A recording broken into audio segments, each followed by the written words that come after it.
present. The same way you have what is called as near field.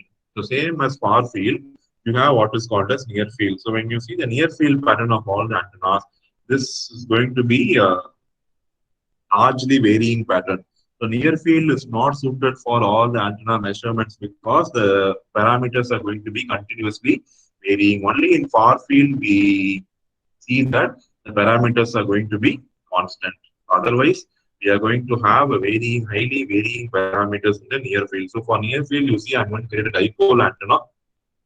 I'm running the dipole antenna. I'm creating the antenna object and see a beautiful dipole antenna.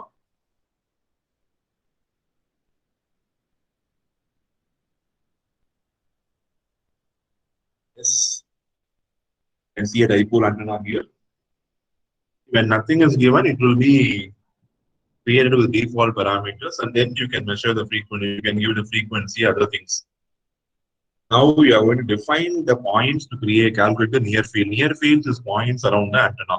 So immediately surrounding the antenna, we are going to define the points where I'm going to measure the near field. You see here, I'm assuming a spherical structure of diameter 2 meters, and I'm creating points around the antenna.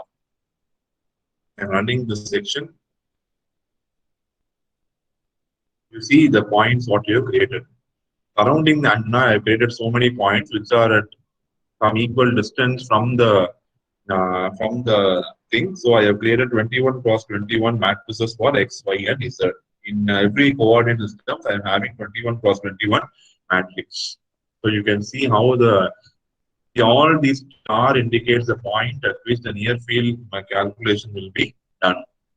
Now I am plotting the near field, and I'm using the frequency 70 megahertz. So I am designing the antenna for the frequency 70 megahertz, and I'm plotting the near field. You can see the near field pattern. It is varying continuously. So when you measure this near field at some distance, you can see a constant pattern. Radiation pattern, what you saw before, the 3D object, right? So that will be fixed, but here you see it is constantly varying. Even inside the sphere, you see some arrow marks are going towards the left side. Some arrow marks are moving towards the right side. So it is constantly changing its direction. So near field, this is the electric field. So same way you can view the magnetic field also.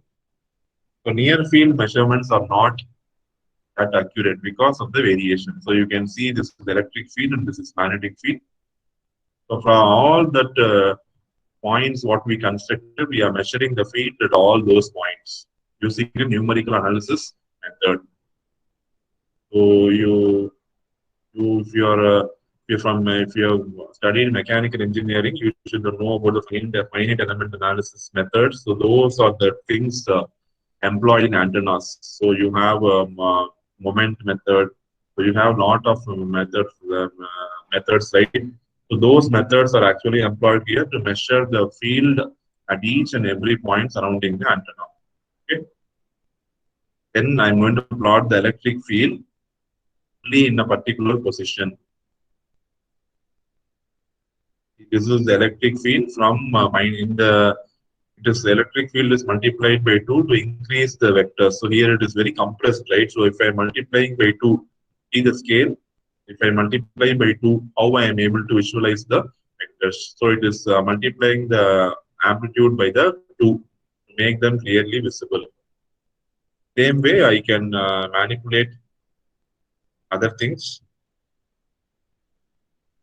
And once I have computed, you see here, I can export these things to vectors E and H, and I can start them in my code. You can see the value of E. E is complex. So E, you see 3 into 441, which means that electric field has 3 components X, Y, Z, and it has totally 441 points around the sphere for computing the near field. So near field calculations are not that significant because of their varying nature, and we don't measure near field data at all. For all testing and certifying whether the antenna is working fine or not, we always go for the far field data only, and we never give importance to the near field measurements. Okay.